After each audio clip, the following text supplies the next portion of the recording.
Good afternoon class.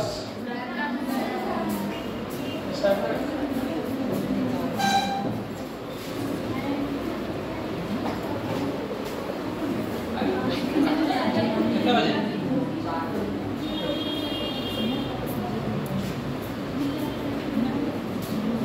तो बेटा कुछ सवाल दिए थे अपने घर से करने के लिए, हुए?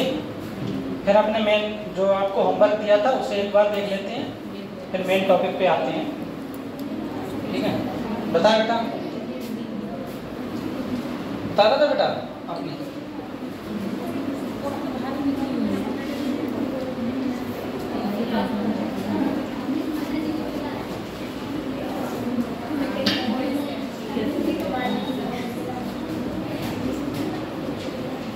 हमें लास्ट वाला पता है, बीच वाला दो दिए थे, एक का पता नहीं कौन सा दिया था।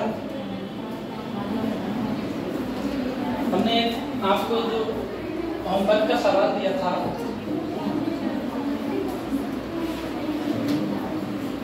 जिसमें K1 K और K2 आपका 2K, ये तो था। इससे पहले वाला नहीं पता था हमें। और आपका टेम्परेचर T1 था 20 डिग्री सेल्सियस, 20 प्लस 2 7 3 हो जाएगा 298 केल्विन। और T2 हमारा क्या दिया हुआ था 35, मतलब 35 प्लस 273 इसका 2 कितना हो गया 308। अब पूछ क्या रहा था, R की वैल्यू आपको बताइए और एक्टिवेशन एनर्जी को पूछ रहा था, यही तो था। हमने आपको ये निकाल के भी दे दिए थे। आंसर कितना आया था, किसी का आया? इसमें से हमारी निकाल सकते तो अलग निकला है, देखना। अरे इसमें ऑप्शन हाँ, आपके ऑप्शन इस तरीके से थे।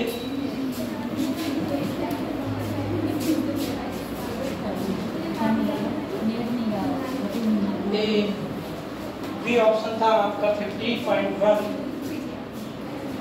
किलो जूल पर मोल, और सी ऑप्शन था आपका 342 किलो जूल पर मोल, और डी ऑप्शन था आपका 269 किलो जूल पर मोल। ये ऑप्शन था आपका आर्हेनियस कॉन्सेप्ट का फार्मूला लगा हुआ था। ठीक है, log K2 upon K1 equal to activation energy 2.303 R। ठीक है, और हमारा 1 अपान T1 माइनस 1 अपान T2, ये फार्मूला लगा हुआ था। किसका आया आंसर? इसी का आया आंसर। इसका कौन सा वाला बता रहे हैं सगुन? इसका आंसर फर्स्ट वाला आएगा। देखो देखो यहाँ पर log K2 है, K2 की जगह पे क्या है बेटा 2K है, K2 की जगह पे 2K, K1 की जगह पे K। कैसे K कट जाएगा वो तो बात की बात है। ये पूछ रहा है 2.303 और R की वैल्यू कितनी है 8.314। इसको हम इस तरीके से लिख सकते हैं T2 माइनस T1 और T1 T2 लिख सकते हैं। T की वैल्यू दी हुई है बेटा, K की भी वैल्यू दी हुई है। ठीक है, इस तरीके से जब हम लिखेंगे तो T2 है हमारा 308 माइनस यहाँ पर 293 केल्विन होगा। ठीक है, 308 माइनस 293 अपान 293 मल्टीप्लाई 308, ये आएगा। ठीक है, अब इसमें क्या है, K से हमने K को काट दिया तो ये तो हमारा मान हो गया log 2। ठीक है, log 2 हो गया और log 2 की वैल्यू हमें मालूम है ये पूछ रहा है इसकी मल्टीप्लाई करोगे कितना आएगा, 9 पॉइंट कुछ आएगा। 2.303 की मल्टीप्लाई करोगे तो 19 पॉइंट समथिंग आएगा, कुछ 19.147 आएगा अप्रॉक्स पॉइंट के बाद में। ठीक है बेटा, 308 में से 293 जाएंगे, हमारा 15 बचेगा। और इसकी मल्टीप्लाई नहीं करना चाहो तो कोई बात नहीं है, ऐसे लिख सकते हैं। ठीक है, log 2 का मान कितना होता है, 0.3010 होता है। ठीक है, अब इसका आप क्रॉस मल्टीप्लाई करोगे। क्रॉस मल्टीप्लाई का मतलब है डायरेक्ट ए की वैल्यू जब निकालोगे, ठीक है, ये मल्टीप्लाई 15 आ रहा है तो 15 नीचे चला जाएगा, बाकी जितनी भी ये संख्याएं हैं सब ऊपर चली जाएंगी। 0.3010 मल्टीप्लाई 19.147 मल्टीप्लाई आपकी हो जाएगी 293,308 और अपान में 15। इन सब की मल्टीप्लाई करके आप 15 से डिवाइड करोगे, आपका आंसर आ जाएगा। पहले आएगा जूल में, ये वैल्यू सब आएगी जूल में, ये वैल्यू जूल में आएगी आपकी 34673 जूल पर मोल। ठीक है, अब इसको किलो जूल में जब बदलोगे, 1000 से भाग देंगे, जब किलो जूल से बदलेंगे तो यानी कि 1000 से भाग देंगे तो आ जाएगा 30 और 67 को यहाँ पर 7 कर दिया गया है, तब जाके हमारा जो आंसर है फर्स्ट के अकॉर्डिंग पूरा हो रहा है। ठीक है, ये इस तरीके से होगा, कर लीजिए बेटा।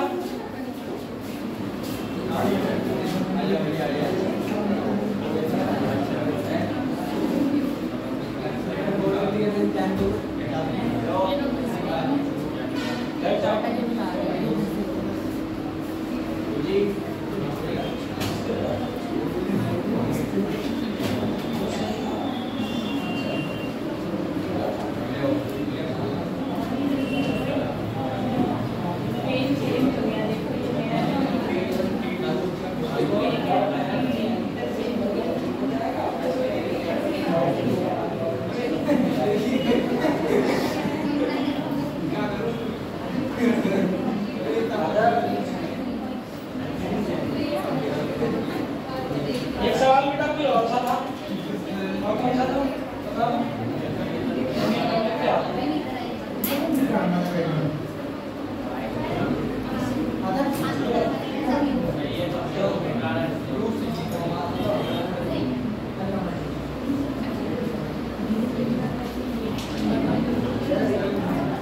हो गया बेटा, नेक्स्ट सवाल पे करते हैं, जो एक और बचा था उसको पूरा करते हैं।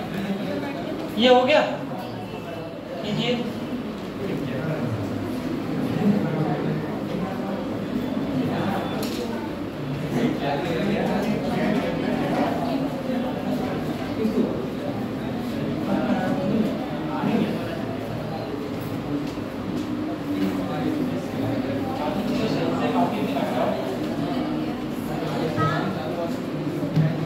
ऐसा हुआ है रात में पढ़ते हुए कभी किसी का कॉपी मिली है, कहीं पे रख दिया, बॉक्स में लेके जाते हो बैग में, लंच बॉक्स, थोड़ा सा सब्जी उब्जी है वैसे हो जाता है ना।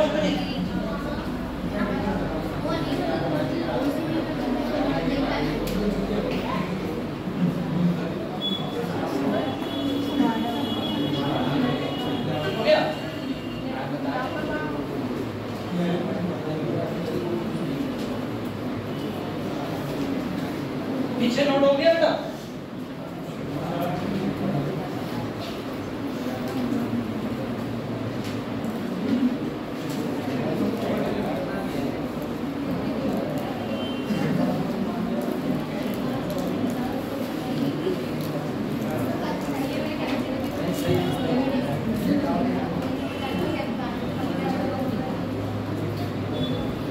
ये जूल में है, जूल को हमने किलो जूल में बदला है तो 1000 से डिवाइड कर दिया है। क्योंकि हमारा आंसर किलोजूल में पूछ रहा था। इसके बाद में एक सवाल और दिया था बेटा हमने, फर्स्ट ऑर्डर रिएक्शन का था, जिसमें आपको टी की वैल्यू दी हुई थी। सवाल पूरा नहीं उतार रहे, केवल वैल्यू आपका कर देंगे, ठीक है बेटा। आपकी वैल्यू जो दी हुई थी, के की वैल्यू पूछ रहा था, टाइम आपका दिया हुआ था 5 मिनट, ठीक है। और कंसंट्रेशन जो थी रिएक्टेंट की कंसंट्रेशन जो दी हुई थी 0.1 एम, और प्रोडक्ट ये कंसंट्रेशन जो है डिक्रीज होके आ रही थी बाद में 0.001 एम, ठीक है। तो इसमें आपका डायरेक्ट फर्स्ट लॉ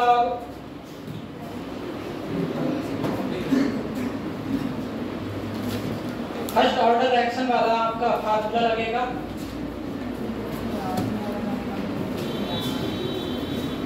क्या फार्मूला है बेटा फर्स्ट ऑर्डर रिएक्शन का? K equal to 2.303 upon T log प्रारंभिक रेट यानी कि A upon A minus x, कुछ समय बाद भी जो आपका रेट कंसंट्रेशन हो गई। K की वैल्यू पूछ रहा है 2.303 T और लॉग इसकी वैल्यू है 0.1 कंसंट्रेशन और इसकी वैल्यू है 0.01, ठीक है। अब इसको सॉल्व करेंगे हम बेटा। अगर पॉइंट ये है तो क्या आ जाएगा 100, ये वाला था या दूसरा था? ये तो शायद करवा दिया था मैं। चलो जो हो गया तो इसका भी देखते हैं। इसका 100 आएगा बेटा, लॉग 100 का मतलब 10 की पावर 2 और t यहाँ पर करोगे 2.303 5 मल्टीप्लाई 2 लॉग 10 का मतलब है 0.3010 से मल्टीप्लाई करोगे, इसका आंसर आ जाएगा। ये हो गया था। दूसरा वाला सवाल था जिसमें आपको K की वैल्यू दी हुई थी, K की वैल्यू दी हुई थी 2.303 10 की पावर -3 पर सेकेंड, ठीक है।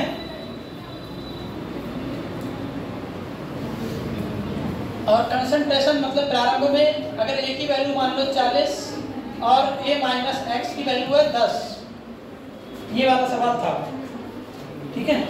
और लॉग 2 का मान इसमें क्वेश्चन में ही दिया हुआ था 0.3010, ठीक है। तो वही कंडीशन है। फार्मूला आपका ये है डायरेक्ट K इक्वल टू, ठीक है। T पूछ रहा था इसमें, इस सवाल में T पूछ रहा था, तो K इक्वल टू आपका 2.303 T जो पूछ रहा है, ठीक है, लॉग A बटे AX का मतलब 40 अपॉन 10, ठीक है, यही तो आएगा 40 अपॉन 10 है। और K की वैल्यू को हम जब इसे हम इस तरीके से लिख सकते हैं बेटा, T इधर लाएंगे और K नीचे कर देंगे, ठीक है। तो T इक्वल टू 2.303 और K की वैल्यू हमारी कितनी है 2.303 मल्टीप्लाई 10 की पावर -3 और 10 से 0 से 0 जाएगा तो log 4 हो गया। log 4 को हम बेटा इस तरीके से लिख सकते हैं 2 की पावर 2, ठीक है। log 4 को 2 की पावर 2 करके लिख सकते हैं। तो ये हमारा हो गया T इक्वल टू 2.303 से कट गया, ठीक है। यहाँ पर 1 अपॉन 10 की पावर -3 और ये जो है इसके लिए हम 2 log 2 लिख सकते हैं, ठीक है। 2 log 2 की वैल्यू है 0.3010, ठीक है। ये आया हमारा यहाँ पर, ठीक। अब इसमें अगर हम इस पॉइंट को हटाते हैं सीधा इस जीरो की वैल्यू अभी हम नहीं ले रहे हैं, ठीक है। इस पॉइंट को हटाते हैं तो नीचे कितना आएगा, 3 जीरो आ जाएगा। ये 3 जीरो को हम 10 की पावर प्लस में 3 लिख सकते हैं। 10 की पावर प्लस 3 कट गया, 10 की पावर माइनस 3 कट गया। अब क्या बचा, t equal to 2 multiply 3 zero 1 बचा, बड़ा करोगे तो 602 सेकेंड। और आपका ऑप्शन जो होगा आपकी कॉपी में उसमें यही होगा 602। 602 है बेटा, 602 आंसर होगा। अगर टाइम मिनट में है तो मिनट में, सेकंड में है तो सेकंड में, ठीक है, नोट कर लो।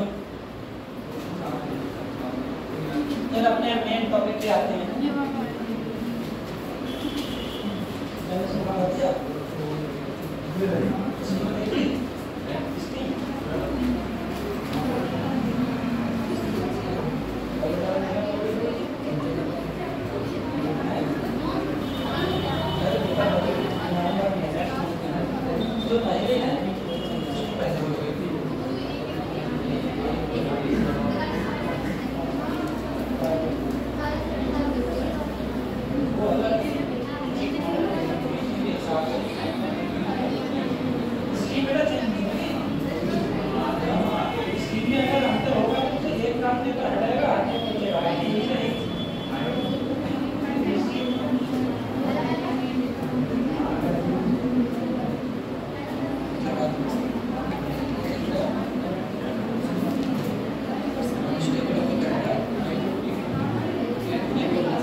बेटा समझ में ना आया तो बेटा पूछ लेना।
मेन टॉपिक पे आते हैं जो हमारा चल रहा था।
ऑप्शन हमारा हो गया था।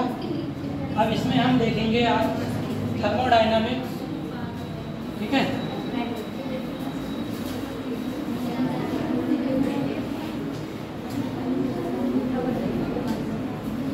Thermodynamics of absorption.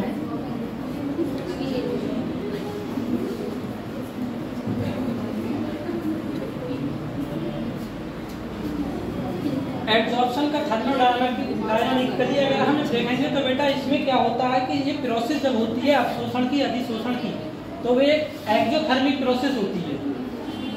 इसको 3 पॉइंटों में हम डिवाइड कर सकते हैं। पहला पॉइंट रहेगा इसका एब्जॉर्प्शन,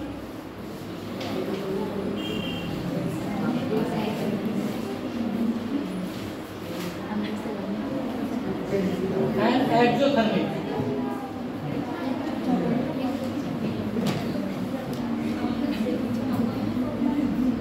एक्सोथर्मिक प्रोसेस वह तो होती है जिसमें हीट रिलीज होती है या ऐड होती है,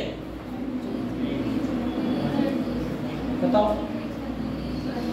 हमारी जो हीट के बेस पे रिएक्शन होती है 2 टाइप की होती हैं, एक एंडोथर्मिक होती है और एक एक्सोथर्मिक होती है। एंडोथर्मिक में हीट का क्या रोल है और एक्सोथर्मिक में हीट का क्या रोल है? एंडोथर्मिक में हीट एब्जॉर्ब होगी, एंडोथर्मिक में मतलब अंदर से, और एक्सोथर्मिक में बाहर रिलीज होगी। ये प्रोसेस है। जब अगर हीट जो रिलीज हो रही है, अगर कोई प्रोसेस है एक्सोथर्मिक और उसमें हीट रिलीज हो रही है तो डेल्टा एच की वैल्यू क्या रहेगी? हीट रिलीज हो रही है किसी भी प्रोसेस में तो डेल्टा एच की वैल्यू क्या रहेगी? निगेटिव हो जाएगी।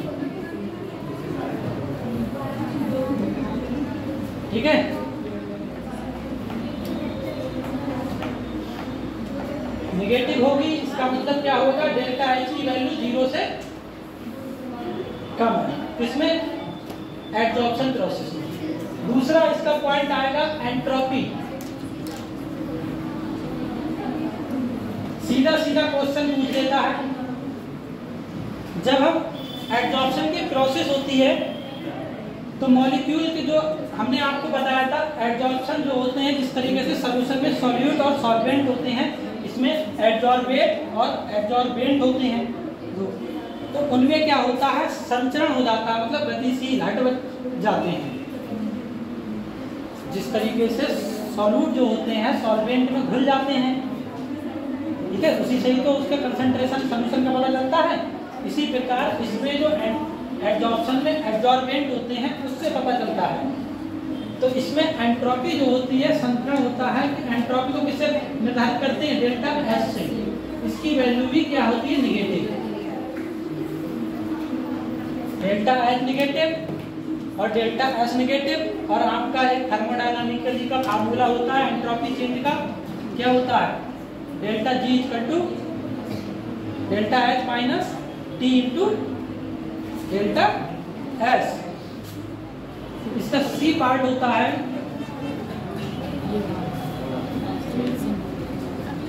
Absorption a spontaneous process. जब एब्जॉर्प्शन हमारा स्पॉन्टेनियस प्रोसेस में होता है अचानक, ठीक है, तो डेल्टा जी की वैल्यू क्या होगी? 0 होगी या 0 से कम होगी या 0 से ज्यादा होगी? बताओ।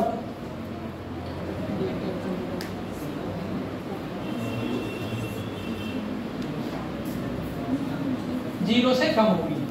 देखो थर्मोडायनामिकली चैप्टर के अकॉर्डिंग स्पॉन्टेनियस प्रोसेस में डेल्टा जी जो है हमारा, इसकी वैल्यू होती है delta H minus T dot delta S. यही तो फार्मूला है। लेकिन इसके अकॉर्डिंग एडजॉर्प्शन के अकॉर्डिंग डेल्टा एच की वैल्यू किसमें है? नेगेटिव में। Delta G equal to minus delta H. Delta S किसमें है? नेगेटिव में। नेगेटिव और नेगेटिव क्या हो गया? Positive plus T delta S. ठीक है। इसका मतलब ये है कि डेल्टा एच जो है वो बड़ा होगा अगर, ठीक है, टी डेल्टा एस से, तब इस प्रोसेस को फॉलो होगा। डेल्टा एच का मान निगेटिव है जरूर, डेल्टा एस का मान भी निगेटिव है, लेकिन निगेटिव में भी तो छोटा बड़ा होगा। तो डेल्टा एच का मान टी डॉट डेल्टा एस का मान से बड़ा होगा, तब ये प्रोसेस आएगी। और उस बेस पर हमारा डेल्टा जी की वैल्यू जो है, हम ऊपर लिख दे रहे हैं बेटा यहाँ पर, ठीक है। Then delta H equal to T dot delta S, तब डेल्टा जी की वैल्यू जो होगी वो 0 होगी।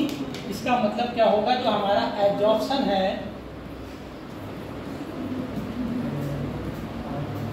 वो इक्विलिब्रियम अटेंड कर लेगा। अटेंड का मतलब प्राप्त कर लेगा जो भी सामान। एब्जॉर्प्शन की प्रोसेस में delta H negative, delta H soft of negative और डेल्टा जी नेगेटिव होगा, लेकिन जब डेल्टा एच की वैल्यू बढ़ती जाएगी और डेल्टा जी हमारा 0 हो जाएगा तो वो प्रोसेस आपकी कांस्टेंट में आ जाएगी, साम्य स्थापित हो जाएगा। ठीक है, इक्विलिब्रियम। इक्विलिब्रियम मतलब साम्य।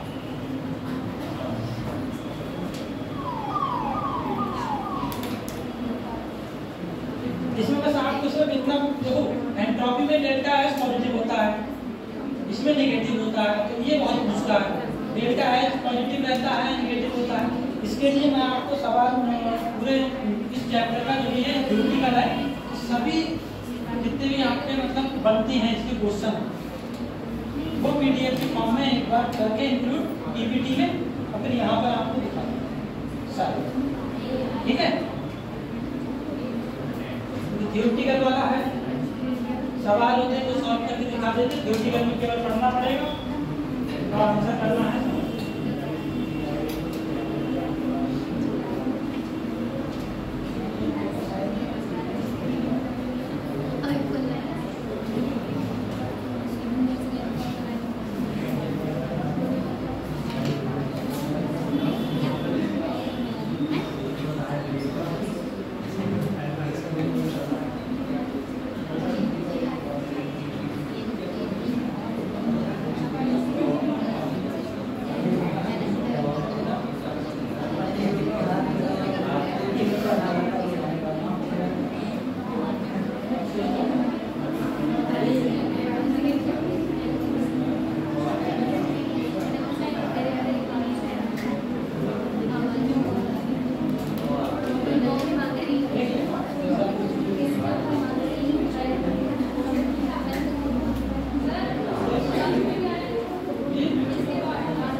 लोगों ने एक बात को ध्यान दिया होगा कि किसी भी प्रकार की जो प्रोसेस होती है हमारी केमिस्ट्री में, ठीक है, उनमें हर एक टॉपिक का फैक्टर्स होते हैं। कुछ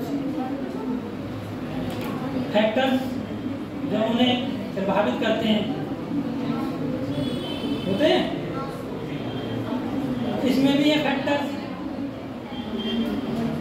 उनकी कंडीशन से या उनकी प्रेजेंस से या एब्सेंस से हमारी रिएक्शन या उनकी सांद्रता कंसंट्रेशन सब में क्या हो जाता है, चेंज हो जाता है, थोड़ी बहुत मात्रा हटवट जाती है। ठीक है,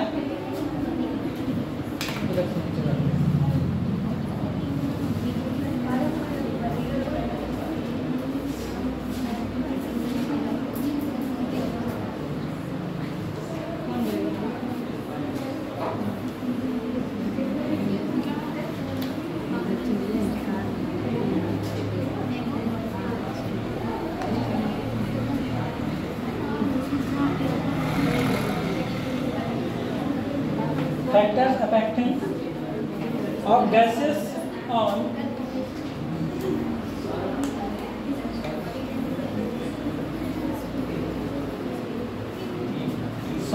solid पर gases का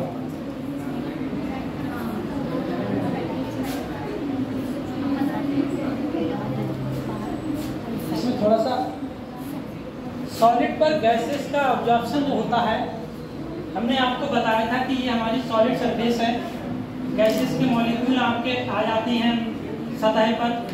ठीक है, ये सतह है, इस सतह पर आ गए तो ये हमारा क्या है, एब्जॉर्बेंट है। ये एडजॉर्बेट है, ये आ गए, तब इस प्रोसेस को हम क्या कहते हैं? एडजॉर्प्शन कहते हैं। इसके विपरीत अगर ये अंदर आ जाते तो एब्जॉर्प्शन हो जाता, क्योंकि उनका अवशोषण हो गया। ये आपकी मेम्ब्रेन है, इससे अंदर आ गए, ठीक है। अब ये क्या है कि ये तो सतह जो है वो सॉलिड है, और ये गैसेस टाइप के पार्टिकल्स या मॉलिक्यूल्स आ गए, तो इन पर इनका प्रभाव किस प्रकार से पड़ेगा हम उसके बारे में जानते हैं, ठीक है। पहला आपका पॉइंट रहेगा सरफेस एरिया ऑफ सॉलिड।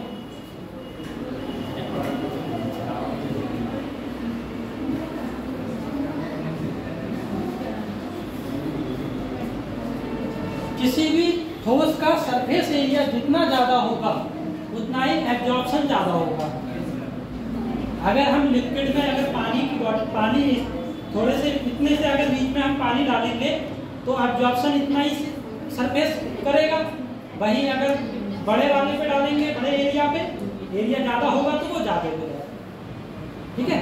तो जितना ज्यादा आपका सरफेस एरिया ज्यादा होगा सॉलिड से एब्जॉर्प्शन उतना ही ज्यादा होगा। तो एब्जॉर्प्शन इसका क्या होगा? अब जबकि आएगा तो मैं उसके लिए बेटा एडी से इंडिकेट कर दूंगा, ठीक है। एब्जॉर्प्शन प्रोपोर्शनल होता है डायरेक्टली सरफेस एरिया के, सरफेस एरिया के डायरेक्टली प्रोपोर्शनल होता है, जिससे हमें पता चलता है कि अगर एरिया ज्यादा है तो एब्जॉर्प्शन भी ज्यादा होगा, और एरिया कम है तो एब्जॉर्प्शन कम होगा।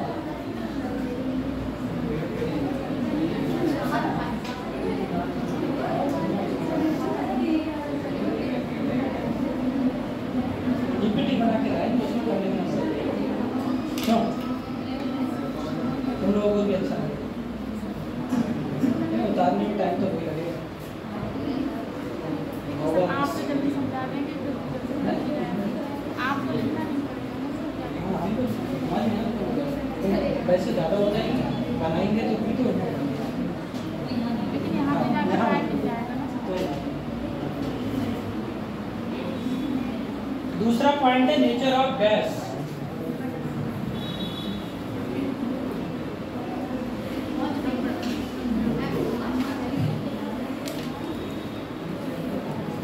Nature of gas, nature of gas में आपका जो एब्जॉर्प्शन होता है, लिक्विफिकेशन, द्रवीकरण जिसे हिंदी में कहते हैं बेटा, ध्यान देना, इसके डायरेक्टली प्रोपोर्शनल होता है, प्रोपोर्शनल समानुपातिक। आपने वैन वाल्स गैस इक्वेशन पढ़ी होगी या फोर्स वाला, तो उसमें क्रिटिकल टेम्परेचर टीसी होता है, इसकी वैल्यू क्या होती है यूनिट में? ऊपर कितने होते हैं? 27 है या 8 है? कभी बताओ आपका टेस्ट मेमोरी का।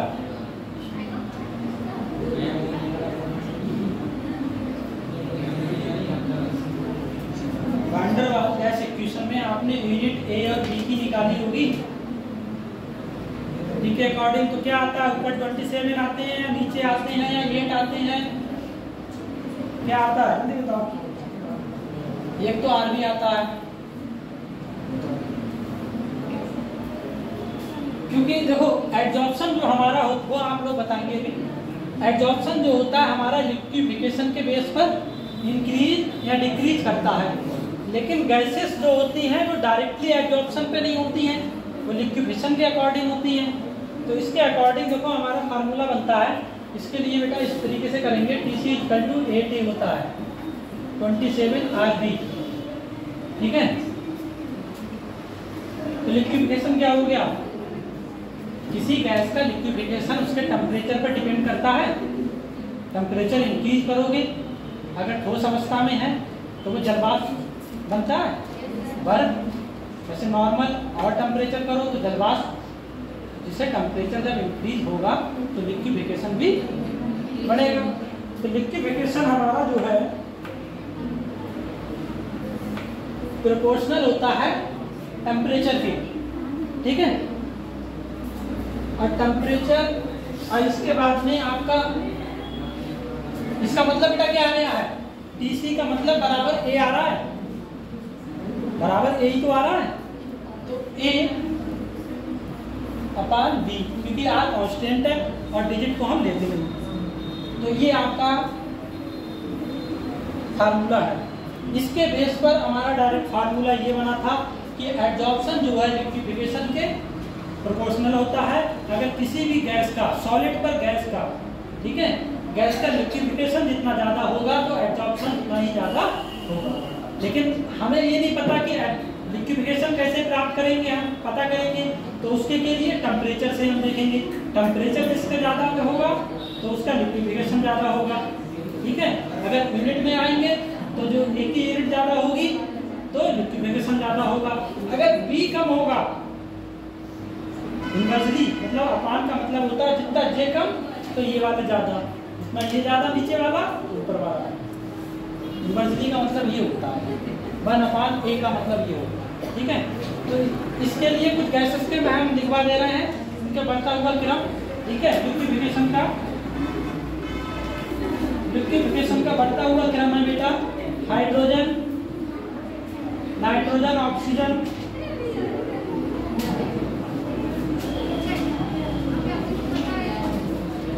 नाइट्रोजन, ऑक्सीजन,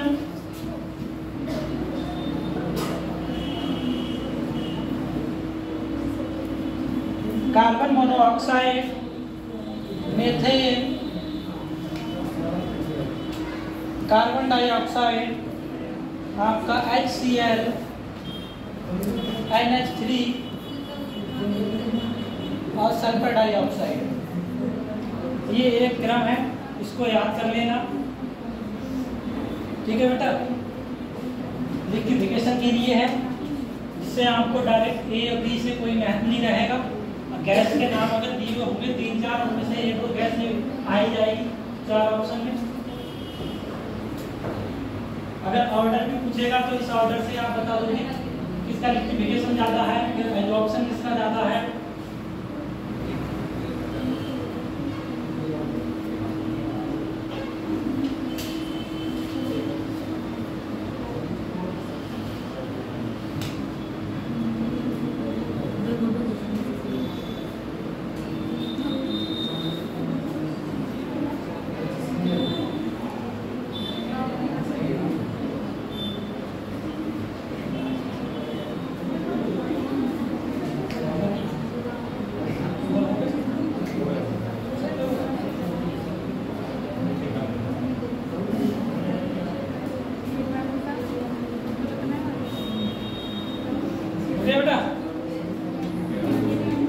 तीसरा पॉइंट रह गया क्या?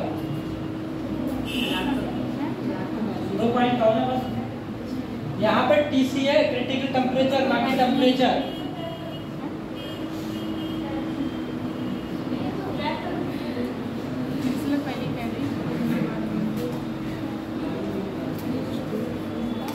इसमें क्या बचा?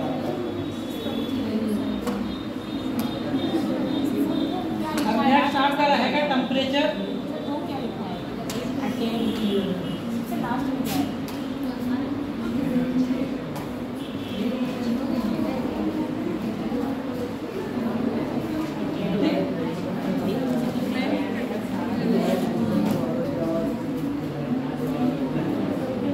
मतलब प्राप्त कर लेता है, इक्विलिब्रियम को साम को स्थापित कर लेता है।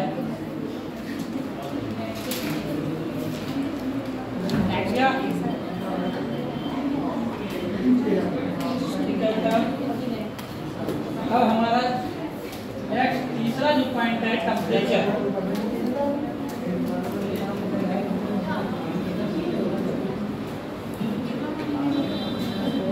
टेम्परेचर में क्या होता है कि ये हमारी अगर गैस है फिर सॉलिड है, ठीक है। इसी के बेस पे तो क्या होता है, एडजॉर्प्शन होता है। और एडजॉर्प्शन की प्रोसेस में क्या होता है, हीट हमारी रिलीज होती है। तो हीट रिलीज होती है तो इसलिए हीट इधर लिख दिया। अब इसमें हमने आपको बताया था कि गैस क्या है और सॉलिड क्या है, बताओ बेटा।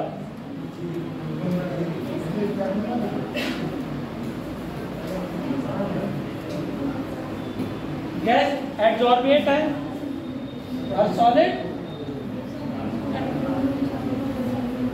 एडजॉर्बेंट है। इसमें क्या होगा, अगर हम डायरेक्टली टेम्परेचर को इंक्रीज करेंगे, वो क्रिटिकल टेम्परेचर था TC, ठीक है, ये टेम्परेचर है, तब हमारा जो एडजॉर्प्शन होगा वो डिक्रीज होगा। क्यों होगा? क्योंकि डायरेक्टली टेम्परेचर जो है एडजॉर्प्शन 1/T ये होता है, इसलिए, ठीक है। डायरेक्टली टेम्परेचर जो है एडजॉर्प्शन के इनवर्सली प्रोपोर्शनल होता है।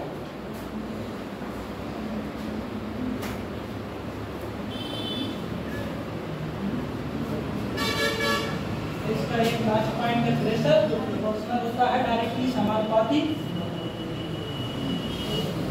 उसे केवल नोट कर लो। नोट पॉइंट आपका आएगा प्रेशर, आपका एब्जॉर्प्शन प्रोपोर्शनली प्रेशर।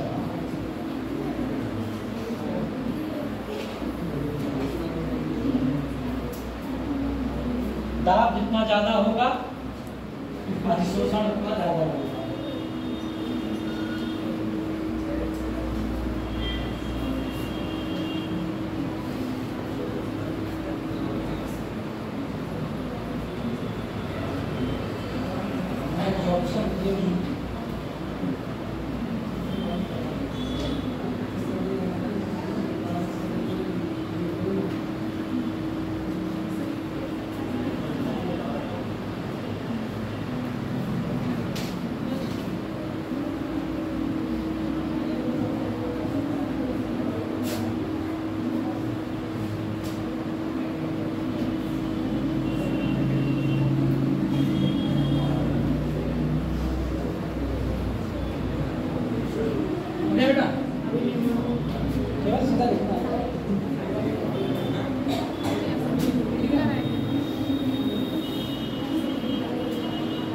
नीचे वाला इधर से,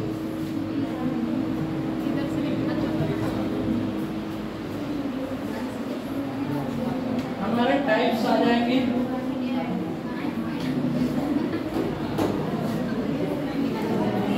कितने टाइप्स होते हैं बेटा एडजॉर्प्शन के? एडजॉर्प्शन के टाइप्स कितने होते हैं? 2 टाइप का एडजॉर्प्शन होता है हमारा, एक फिजिकल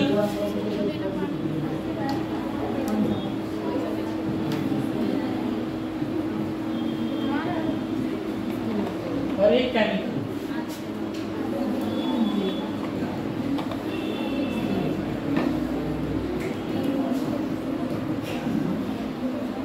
फिजिकल एडजॉर्प्शन को किस नाम से जानते हैं? और जो आपके में मोस्टली आता है वो दूसरा नाम आता है बेटा, इसलिए मैं लिखा रहा हूँ।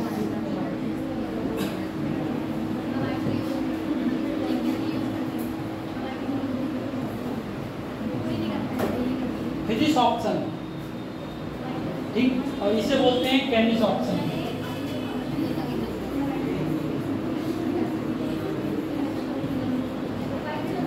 इस नाम से भी जाना जाता है। आपका जो एडजॉर्प्शन के टाइप्स जो होगा,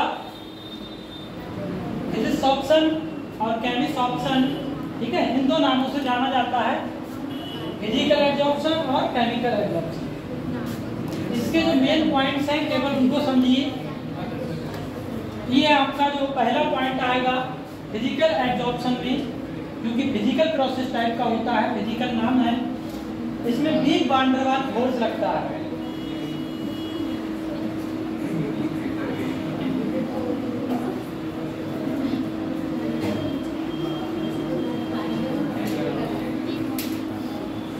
week van der Waals force और इसमें आ जाएगा स्ट्रॉन्ग केमिकल बॉन्ड।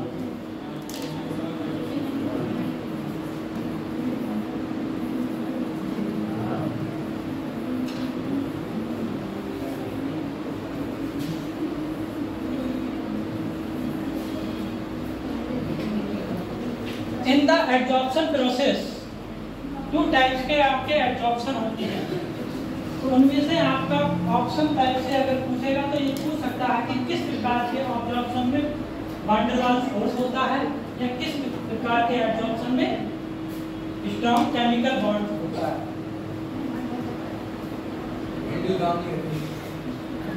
क्या बेटा? पहला पॉइंट आपका ये हो गया। डायरेक्टली क्वेश्चन जो बनते हैं उस बेस पे है। इसमें लो हीट होती है, low heat of adsorption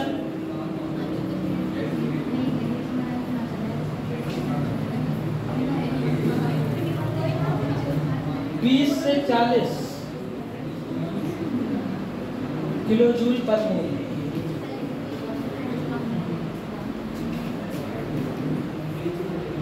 high heat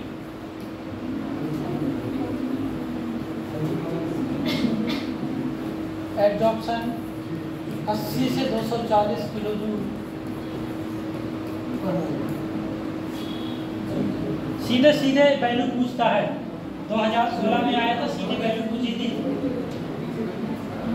40 वाली।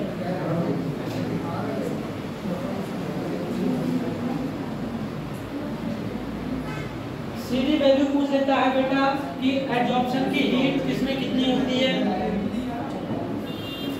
तीसरा पॉइंट आपका रहेगा, अब फिजिकल है तो जाहिर सी बात है बेटा रिवर्सिबल होगा।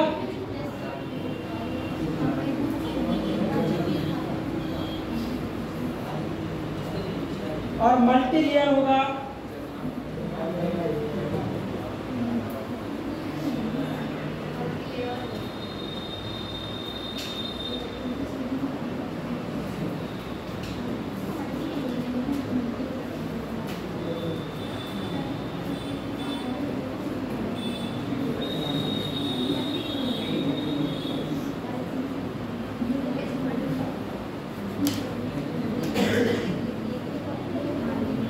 Multi molecular layers are form.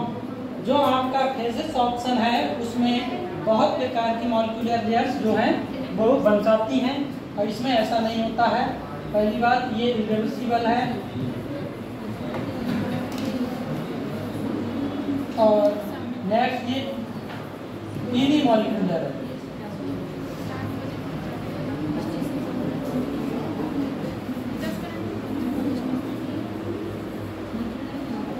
Unimolecular layers are formed.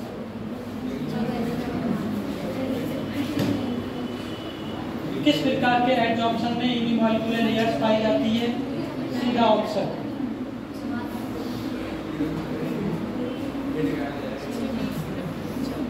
में लो टेम्परेचर पे होता है ये। Low temperature which favourable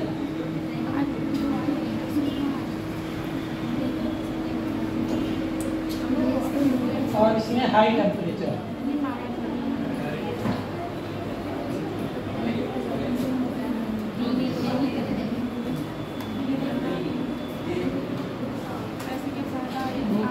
next रहेगा activation energy. No activation energy.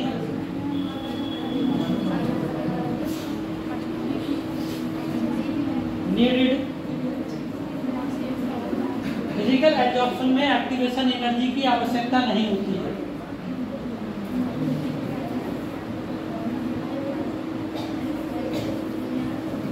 Activation energy required.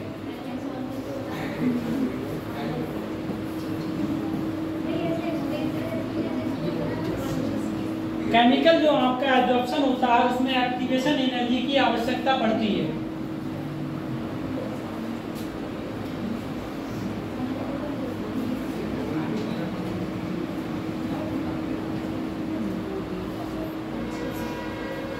एक लास्ट है नॉन स्पेसिफिक नेचर और स्पेसिफिक नेचर। सातवां पॉइंट बेटा ये है नॉन स्पेसिफिक नेचर और ये आपका specific nature.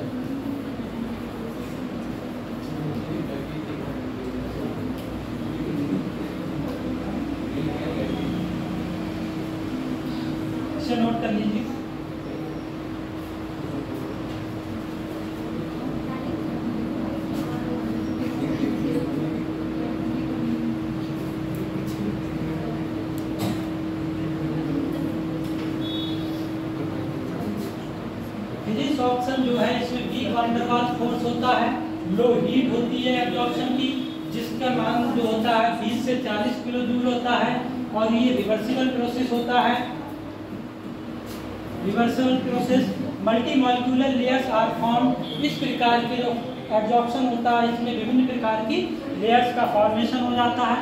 Low temperature is favourable, अगर कम टेम्परेचर है तो वो फिजिकल एब्जॉर्प्शन के लिए अच्छा है, और अधिक अगर टेम्परेचर है तो उसके लिए केमिकल एब्जॉर्प्शन की जरूरत पड़ेगी। ठीक है। No activation energy needed, activation energy का आपने देखा होगा ग्राफ, अगर इस तरीके से ही बनता है एक्टिवेशन एनर्जी का ग्राफ। ठीक है। तो एक्टिवेशन एनर्जी की आवश्यकता फिजिकल एब्जॉर्प्शन में नहीं पड़ती है, और केमिकल एब्जॉर्प्शन जिसे केमिसॉर्प्शन भी बोलते हैं उसमें पड़ती है, और ये हाईली स्पेसिफिक होता है। ये हाईली स्पेसिफिक नहीं होता है, किसी भी प्रकार के स्पेसिफिक नहीं होता है। ये पॉइंट्स है बेटा, इसमें नोट कर लो। फिर इस चैप्टर का एब्जॉर्प्शन का लास्ट टॉपिक है, उसे करते हैं नेक्स्ट टॉपिक।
एब्जॉर्प्शन का लास्ट टॉपिक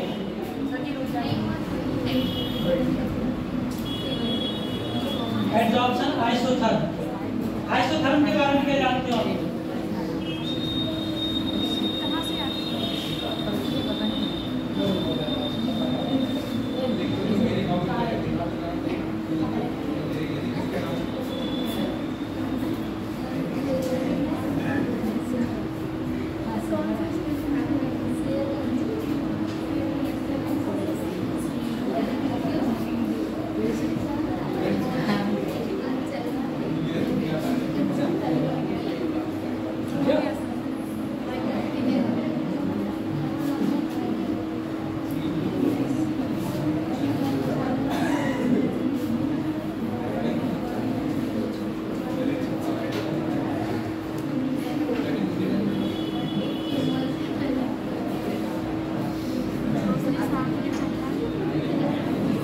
एब्जॉर्प्शन आइसोथर्म, ये एक प्रकार का रिलेशन है। ठीक है, जिसे फ्रेंडली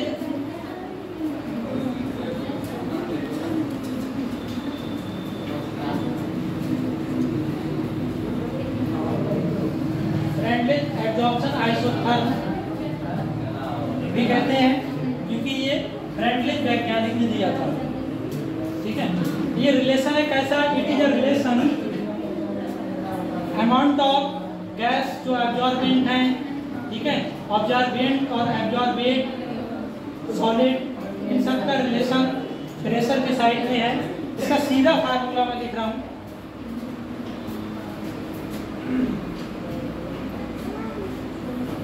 x अपॉन m के पी, ठीक है, और ये सीधा आपका फार्मूला होता है। ठीक है, जिसमें x क्या है?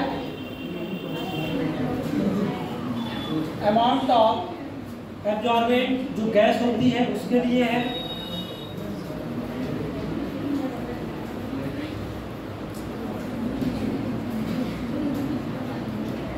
m है amount of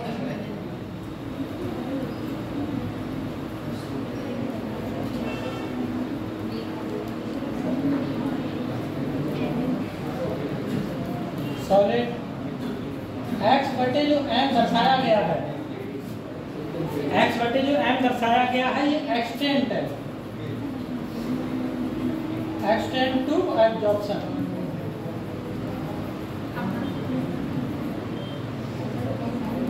k and n जो है कांस्टेंट वैल्यूज है, ठीक है,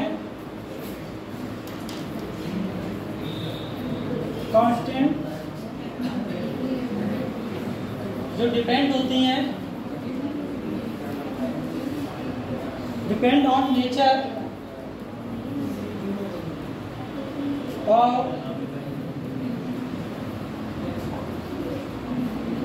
एडजॉर्बेंट पर जो होता है solid and gas at constant temperature.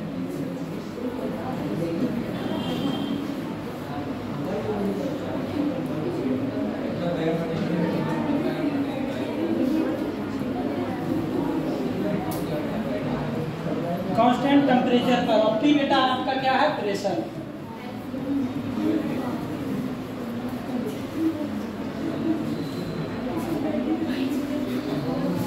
Amount of gas एब्जॉर्बेड per unit mass absorbent के रिलेशन को, ठीक है, प्रेशर के रिस्पेक्ट में दर्शाने के लिए रेनॉल्ड्स ने एक रिलेशन दिया था, जिनके लिए रेनॉल्ड्स एब्जॉर्प्शन आइसोथर्म के नाम से ये जाना गया, ठीक है।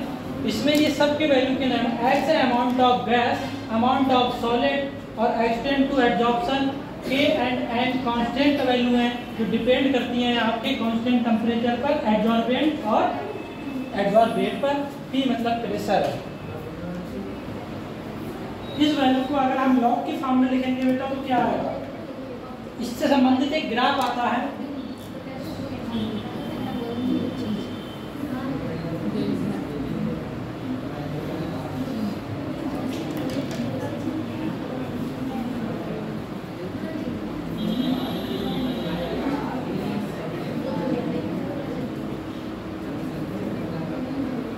ये आपका प्रेशर है,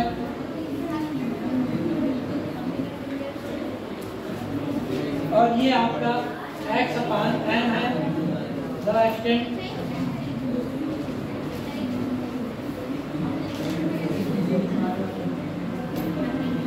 ऑफ एब्जॉर्प्शन। यहाँ पर हमने a माना है और ये b माना है, ये आपका O है पॉइंट, ठीक है बेटा। इसकी तीन कंडीशन होती हैं, ये PS है, सैचुरेटेड प्रेशर जिसे बोलते हैं, संतृप्त, ठीक है। इसकी तीन कंडीशन होती हैं। पहली कंडीशन बेटा O से A वाली, यहाँ पर लो प्रेशर होता है, ये मॉडरेट प्रेशर, और यहाँ पर ये है आपका हाई प्रेशर।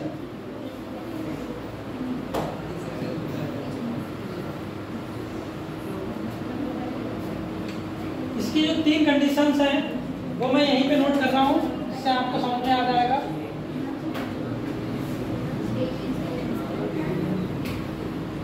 केस 1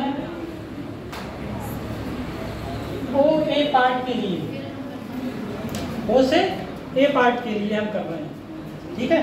फार्मूला हमारा यही रहेगा, प्रेशर लो है,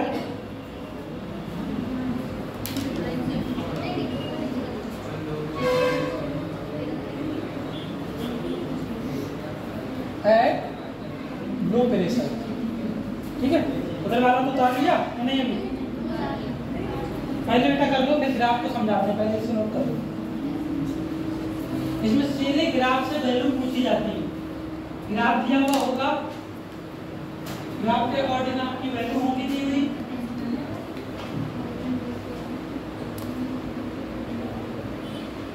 उस वैल्यू के बेस पर आपका x बटे m की वैल्यू, यहाँ 1/n दिया हुआ है, इसकी वैल्यू ये सब पूछ लेगा।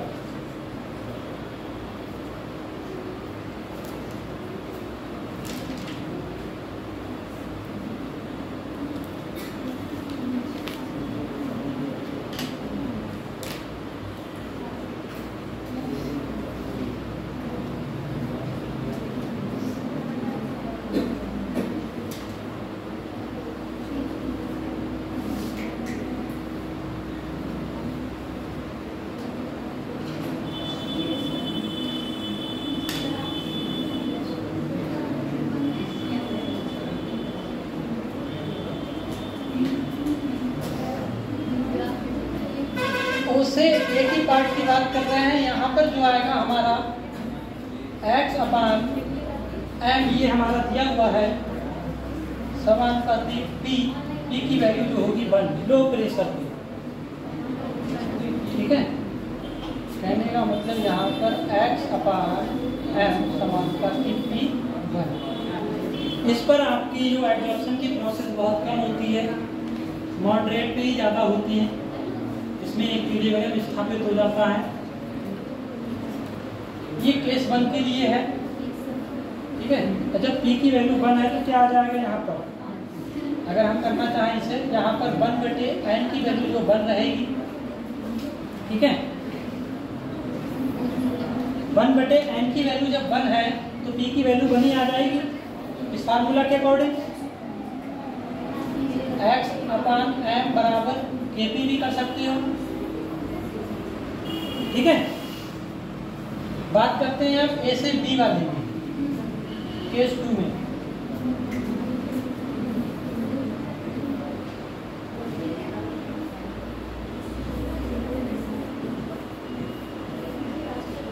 केस 2 यानी कि ए बी पार्ट पे बात करते हैं। प्रेशर इस पे मॉडरेट रहेगा।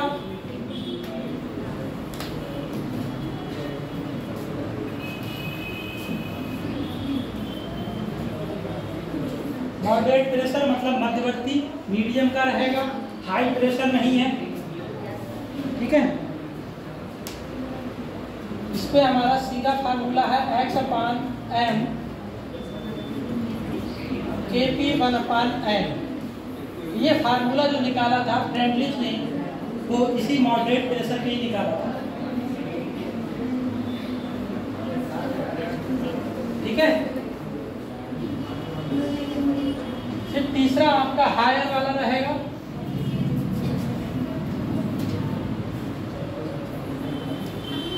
केस 3 जो है आपका आफ्टर बी,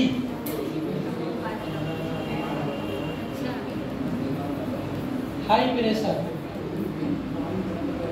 इसमें 1/n की वैल्यू 0 होगी, प्रेशर हाई है। ठीक है बेटा, तब आपका x/जो m है, P की वैल्यू 0 है, तो आपका x/m = k केवल आएगा। ठीक है, 1/n की वैल्यू 0। इसका मतलब आपका मॉडरेट पे तो सीधा फार्मूला ये आएगा x/m = kp1/n और x/m = k।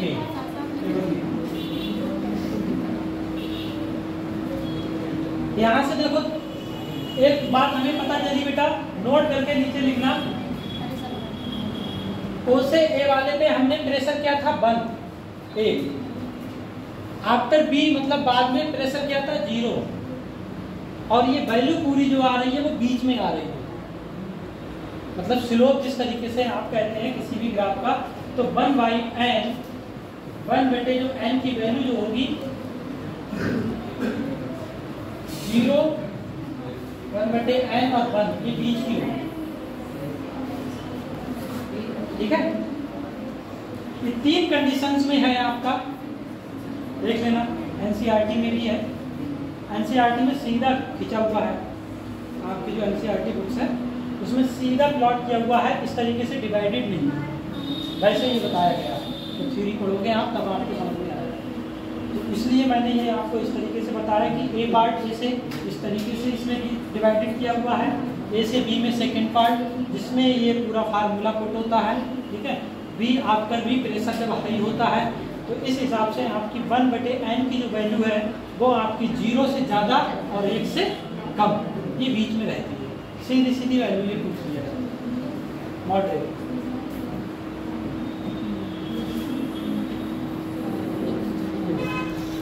ठीक है, वैल्यू ऑफ 1/n 0 to 1।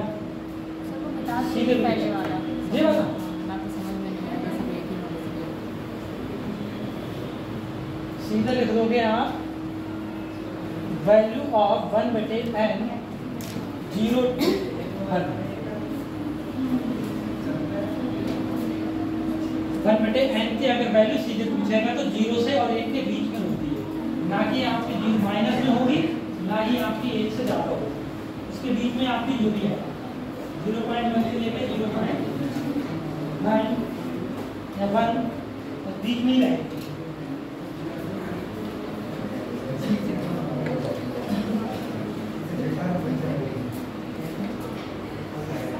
इस फार्मूले को अगर लॉग की फॉर्म में करेंगे तो कैसे आएगा?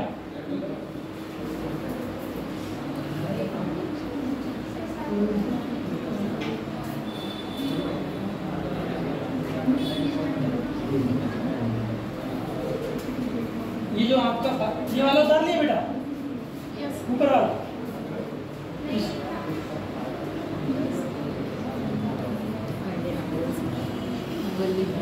ठीक कर। ये जो आपका फार्मूला है, ठीक है, इसको लॉग के फॉर्म में जब ले जाएंगे तो log x/m equal to log k, ठीक है, प्लस 1/n log p, ये आएगा। अगर log के फॉर्म में आपका फार्मूला आए इसी का तो आप इस तरीके से, ये प्लस है बेटा,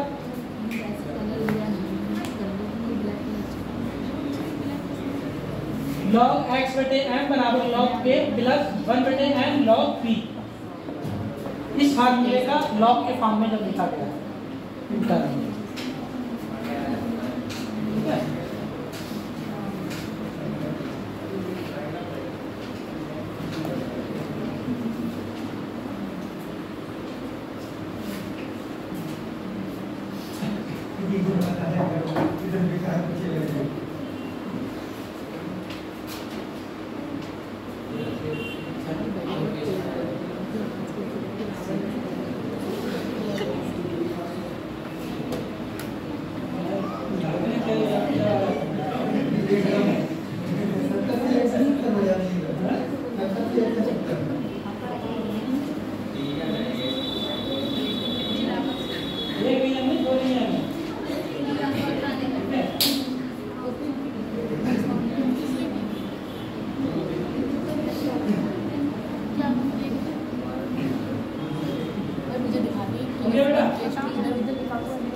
इस चैप्टर को जो हमने बताया था कि आपको 3 पार्ट्स में डिवाइडेड है करके पढ़ेंगे, तो फर्स्ट पार्ट आपका हो गया है, ठीक है। सेकंड पार्ट आपका है कैटालिसिस, सब लोग जानते ही होंगे।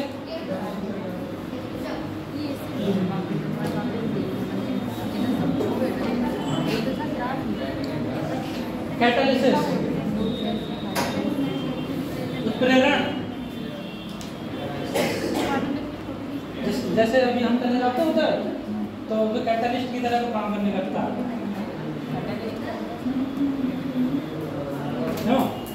यही तो कैटालिस्ट का कार्य होता है। अगर टीचर क्लास में घूमने लगे तो बच्चे कैटालिस्ट की तरह कार्य करने लगते हैं, उनके सेंस ऑर्गन काम करने लगते हैं, करने लगते नहीं करने लगते हैं। कैटालिसिस बेटा क्या है? अपने आप में किसी भी प्रकार की रिएक्शन होती है तो चेंज नहीं होता है, ये क्या है? ये सबस्टेंस है। कैटालिसिस मतलब कैटालिस्ट क्या है? एक पदार्थ है जो क्या होगा अपने आप में वे क्या कर देगा?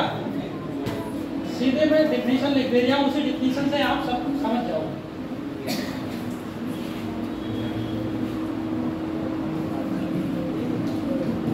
It is a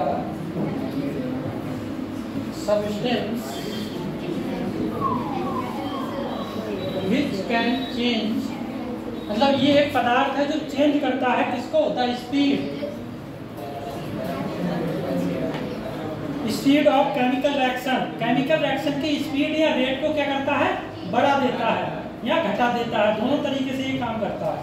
ठीक है, speed of chemical reaction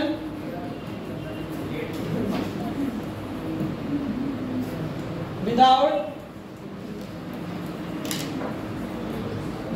itself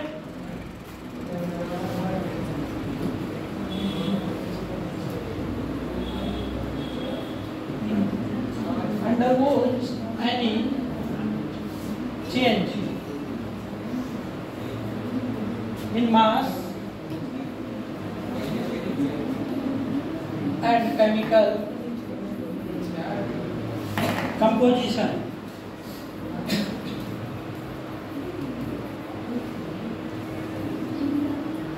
at the end of reaction।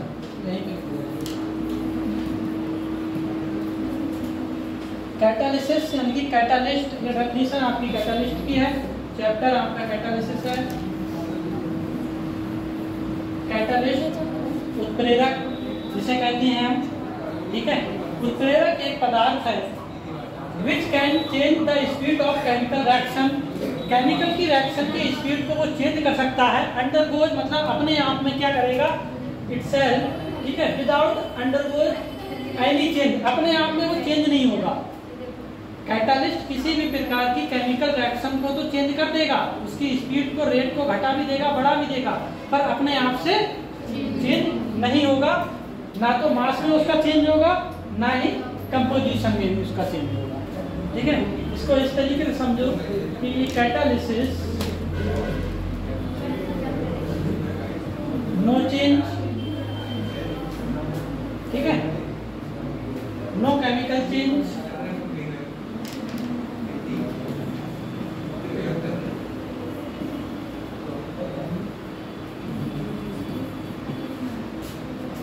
No amount या मास चेंज। तीसरी कंडीशन इसकी जो है फिजिकली चेंज हो जाएगा या नहीं होगा, बताओ। फिजिकली चेंज में भी पॉसिबल, ठीक है।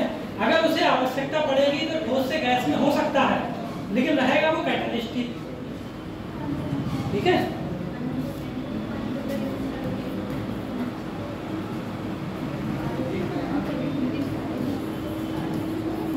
भी पॉसिबल। ये कैटालिस्ट का है कि कैटालिस्ट केमिकल रिएक्शन की स्पीड को तो चेंज कर देगा, लेकिन इसके अपने आप में केमिकल चेंज नहीं होगा, ना ही इसके मास में या अमाउंट में कोई भी चेंज होगा। फिजिकली चेंज हो सकता है, मे भी अगर पॉसिबल होता है, अगर उसकी थोड़ी सी भी मात्रा से अगर उस रिएक्शन में प्रभाव पड़ता है तो वो अपने आप को बदल सकता है, ठीक है।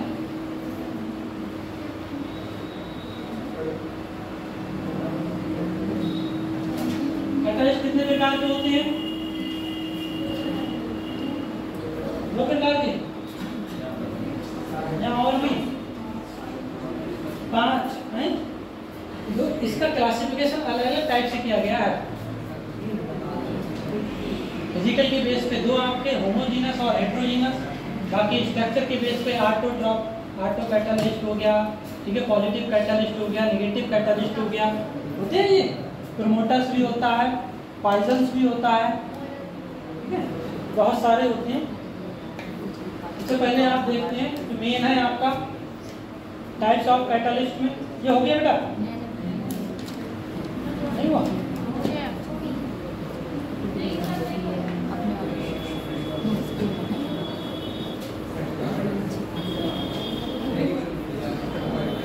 टाइप्स ऑफ कैटालिस्ट 2 टाइप्स होते हैं। पहला आपका होमोजीनस,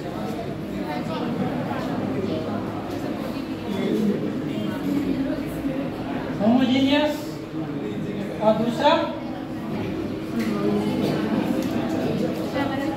हेट्रोजीनियस। होमो का मतलब आपका पता है आपको क्या होता है बेटा? होमो का मतलब एक जैसा, हेट्रो का मतलब अलग अलग, मतलब उसकी जो भी अवस्थाएं हैं जैसी भी हैं वो आपकी समान अवस्थाएं हैं तो वो होमोजीनियस कैटालिस्ट। जैसे कि इसका एग्जांपल मैं आपको बता रहा हूँ, ये सेम फेज में होता है, ब्रैकेट में लिख लेना सेम फेज, इसमें डिफरेंट फेज।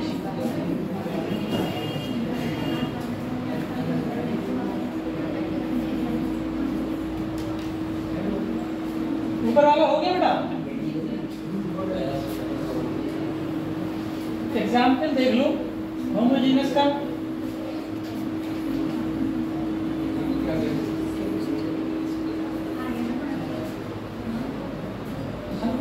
सल्फर डाइऑक्साइड का ऑक्सीडेशन जब हम कराते हैं तो हमारा सल्फर डाइऑक्साइड बनता है किसकी प्रेजेंस में? Nitrogen oxide. ठीक है, इसमें देखो सल्फर डाइऑक्साइड क्या है? गैस, ऑक्सीजन गैस, और ये भी हमारा गैस, मतलब सेम फेज। ठीक है बेटा, और आप लोग एक बात को ध्यान रखना बेटा, होमोजीनस और हेट्रोजीनस में जब फेज आप देखेंगे तो हमेशा रेक्टेंट की देखेंगे, ना कि प्रोडक्ट की। ठीक है, अगर आप प्रोडक्ट की देखोगे तो आपका गलत भी हो सकता है। कैटालिस्ट की जो रेक्टेंट की सेम फेज किसकी होगी? रेक्टेंट, चाहे ब्रैकेट में आप लिख लो, और डिफरेंट फेज रेक्टेंट। जैसे इसमें सल्फर डाइऑक्साइड गैस है, ऑक्सीजन गैस है, और हमारा जो कैटालिस्ट के रूप में कार्य कर रहा है नाइट्रोजन पेरोक्साइड, ठीक है, वो भी हमारा गैस है। और लास्ट टाइम पे चाहे हमारा गैस में बने या लिक्विड में बने, उससे कोई इतना इफेक्ट नहीं पड़ता है। ये हमारा हो गया इसका। और हेट्रोजीनस का एग्जाम्पल बेटा इसी नहीं,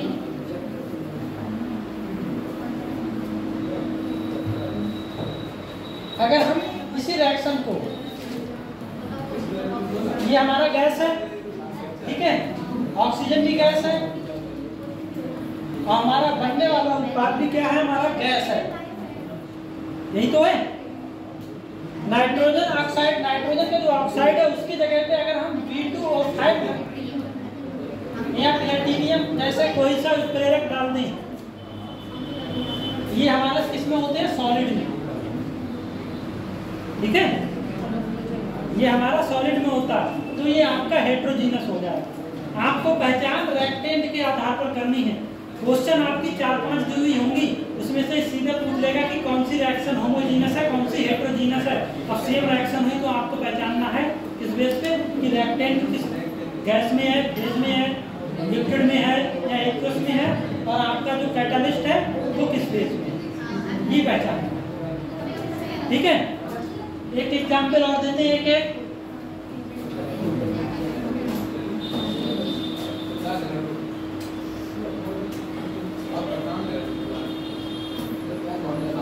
शुगर अगर आप लेते हैं C12H22O11, हाइड्रोलिसिस इसका होता है, लिख दे रहा हूँ नहीं तो आपको हो गया H2 नहीं लिखा, किसकी प्रेजेंस में? H2SO4 की प्रेजेंस में। H2SO4 क्या होता है? लिक्विड होता है, वाटर हमारा लिक्विड है, और ये हमारा एक्वस है। ठीक है, फिर हमारा क्या बनेगा? सबको पता होगा, रखा हुआ होगा, G और F है, ये तो बनेगा GF, G for glucose, F for fructose. ठीक है बेटा, ये हमारा क्या है? लिक्विड, और ये सब क्या है? एक्वस में है। इसी के साथ में अगर आपने देखा होगा हैबल प्रोसेस में अमोनिया का निर्माण अलग अलग तरह से होता है। इसमें देखो नाइट्रोजन क्या है? आपकी गैस है, और हाइड्रोजन गैस है, और अमोनिया बनती है क्या है? ये गैस है, लेकिन ये आयरन चूर्ण के साथ बनता है, और आयरन क्या है? हमारा सॉलिड है। हो गया heterogeneous compound. Reactant gas, catalyst हमारा सॉलिड, तो हेटेरोजेनियस कैटलिस्ट हो गया, ये होमोजेनियस कैटलिस्ट हो गया।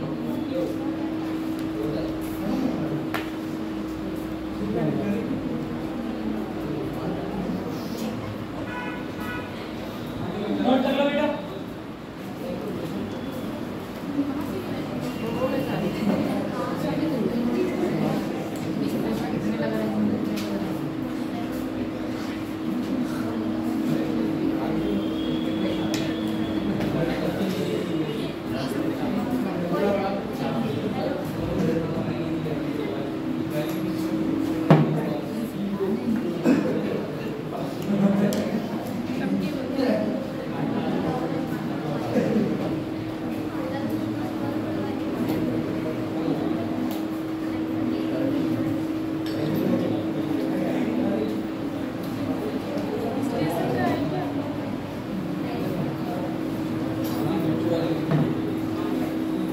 जब आपके रिएक्टेंट और कैटालिस्ट अगर एक ही फेज में है, अवस्था में है, गैस या गैस हो, लिक्विड, सॉलिड है सॉलिड, तो वो आपके होमोजेनियस कैटालिस्ट की श्रेणी में आएगा अलग टाइप में, और डिफरेंट है तो हेटेरोजेनियस। ठीक है, इसी का एक topic absorption theory of heterogeneous catalysis.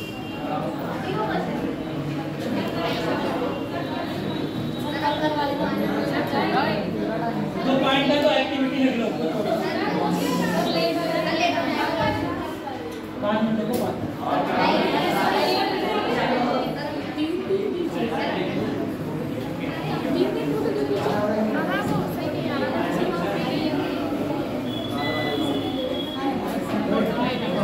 Important features हैं, 2 पॉइंट हैं ऑफ सॉलिड कैटालिस्ट।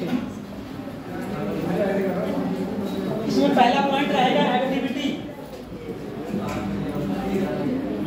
बैठ जा बेटा।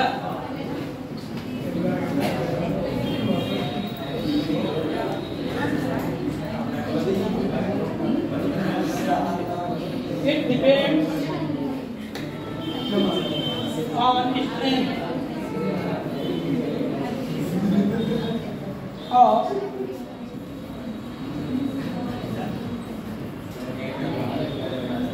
chemist option to the large extent.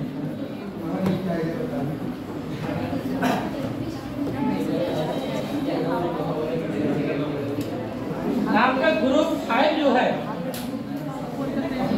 Group 5 से ग्रुप 11, ये आपका लार्ज एक्सटेंट इंक्रीज करता है। ठीक है, एक्सटेंट इंक्रीज।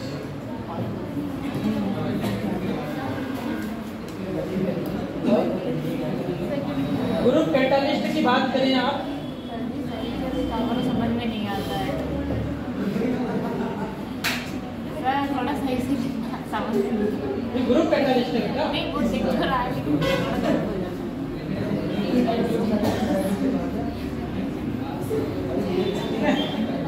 जो ग्रुप 7 से 9 वाले हैं, जैसे आयरन है, मैग्नीज है, निकेल है, ये जो है ना आपके कैटालिस्ट की श्रेणी में आते हैं। इसमें प्लेटिनियम,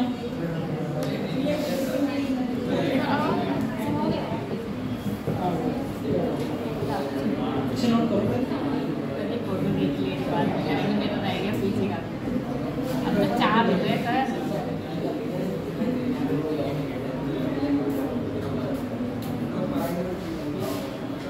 स्टार्टिंग का कितनी 11 से थी। अगर प्रैक्टिस देखो तो डायग्राम देखो।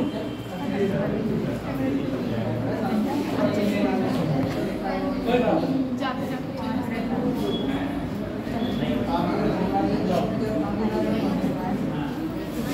ठीक है, बाकी का कल करते हैं।